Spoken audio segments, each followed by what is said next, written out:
from Alan. Is it me? Yes. Can start. Hi. Okay. Well, hello, everyone. Again, congratulations for your victory, Fnatic. So we are going to open the floor for some questions from the media. Alan? Yeah, is it me? Yep. Okay, thank you. Hi, Bolster. It's Alan. Can you hear me? Yeah. Hi. Nice glasses, by the way. So you have been into top 8 and you are going to face another, one of the 3 teams, Heretics and maybe KRU Esports or G2. Are there any specific one of them you want to meet in the first round of your top 8? If I was to choose, it would be G2. The reason why is because throughout the whole entire existence of Valen, I don't think I've ever played them, and I think it'll be a fun match. And yeah, I've seen them at events ever since one of the Icelands, but I've never played them yet. And I think that will be that's a match I wanna beat. Okay, thank you. Good luck. Thank you. Thank you so much. Next question is from Pedro. Hey guys, Pedro Romero here. Congrats on the victory to everyone within the team. I got a question for Durka. Obviously, you played very well, performing as the best player within the team. In my opinion, of course, if you feel that's wrong, please correct me on that. But still, just asking about your performance. What do you think just went right for you to just continue to play well? Despite the shaky first map, from that point going forward and all the way to the very end. I mean, Sunset was never a good map for me, I think, and it went a bit shaky for me. But I was like, just like trying to help out others, and I kind of felt like we could have won, even though we were like down so much. But also, I was like, can't really get tilted if I'm having a bad game or something. So I was like, like after we lost Sunset, I was like, we have Haven and Lotus now. It's like probably my best 2 maps that I like really like playing. So I was just confident in them. So I guess like just playing well in those last 2 maps. Like I think it benefited from me not getting tilted or like frustrated from like the stress or whatever in the first map. Like when I was going down like 1-5, 1-7. Cool. We have another question from Pedro.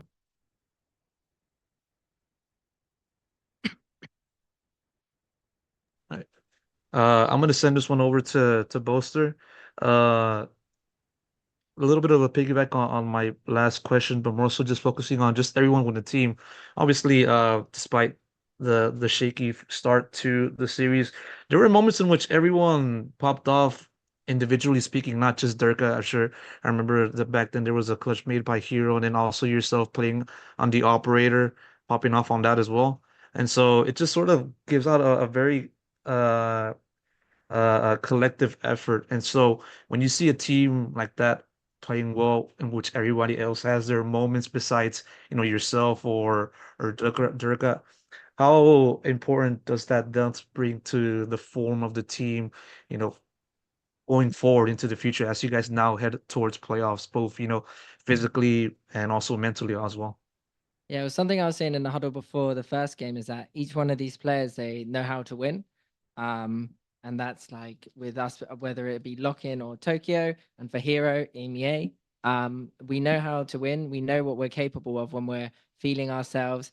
And I think honestly, with our team, because everyone is so good, you don't need one person popping off consistently. It's like you can almost take it in turns. And I think that's the trust you need in your teammates to know that, okay, all right, Dirk is going to carry me on this Lotus. All I need to do is do my job and be consistent and not try too hard if I'm not having the best success, and just try to make his life as easy as possible. And it goes with all the other maps as well. Chronicle had a beast of a sunset at the start, like really brought us some rounds back and gave us a lifeline on defense.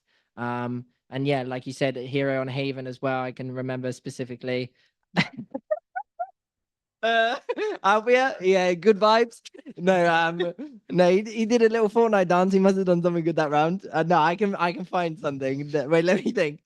When he goes left in the ISO ulti, it looked not bad.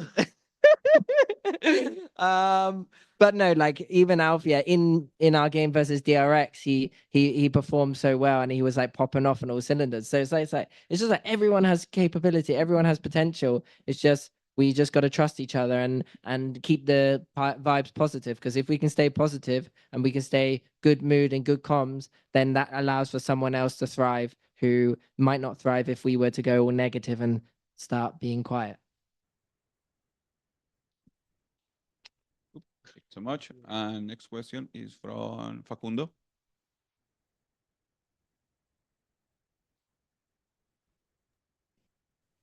Hi guys, can you hear me? Yes. Well, my question is for Chronicle, uh, but it's gonna be two questions. Uh, First of all, looking back on 2021 when you won champions, uh, yeah, the you were the last enemy of Crew Dreams in that champions. And nowadays, you have again you made it again the crew biggest enemy. How do you feel about being the lockdown of the dreams of crew? And my second question is about the match path. Then I ask you. So, okay. The first question, sadly, I didn't win champs, but I won against crew. I understand it. And yeah, it's obviously like I felt about this match the same. Like just coming to the first map, I have to fucking this. I have to redo my 5k ace against them. Sadly, it didn't happen, but it was very close at some point on Sunset, even twice. But I mean, I'm happy with that. I'm won again against them again, and I can't be asked about it. And about the match overall, I think we started very shaky. Uh, Stress got over us at some point, and we felt like we are not warmed up. But after that, we started to do some good stuff, especially on the attack side of Sunset.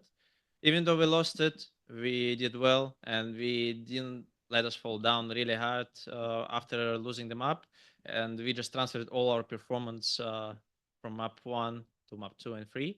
And I'm really happy with Derki performance also, just because he popped off today. He just owned them on the second and third map, and it's obviously very good. So yeah. Thank you so much. We have another question from Pedro Romero. I want to send this one over to the coach.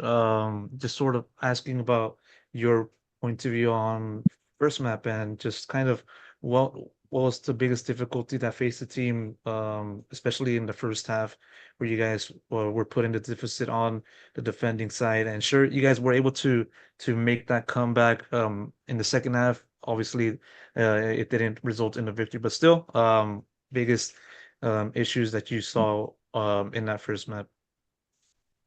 I think we were a little bit passive when we didn't need to be.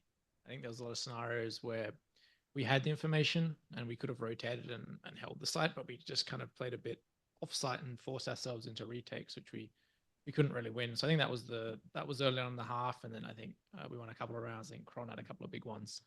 And then after that, I mean, we had a 3v1 that we need to be winning that, but we just couldn't. So I think a lot of it was just having different options in our game. I think we kind of just a bit too passive. I think we could have taken the fight to them a little bit more actually on the sites. But I think that was the main thing. Just a few things to clean up overall.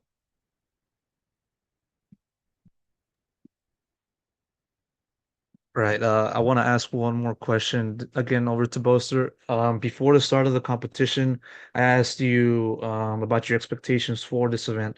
as you were gearing up for said event, and you said that basically it was 0. So I want to ask, I want to have a little bit of a heat check right now as you guys head over to playoffs. Is it still 0? Are the expectations still at the absolute bare minimum, or has there been any change within that regard?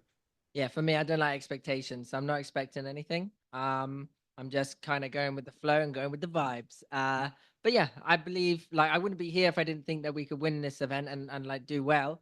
So I believe in the players I have in front of me, and I believe of what they are capable of and how sick at the game they are. And they just gotta believe in themselves. Ain't that right? Yeah, like there's so much potential in this team, and in these individuals that like, yeah, like who as an IGL beat up, who wouldn't be chilling right now? No, Joe, I'm not chilling, that's for sure. But yeah, no expectations, but I'm believe to achieve. Oh. So thank you so much. Once again, congratulations, Fnatic. We expect to see more from you in the future. So thank you. Thank And you. have a Thank great you. day. Heidi Lau. Thank you. Heidi Lau. No. Let's go. No, Koku Ichibanya. As we conclude today's press conference, I want to extend my gratitude to both teams, the media, and everyone who joined us. Thank you all. Have a great day and see you tomorrow. Thank you.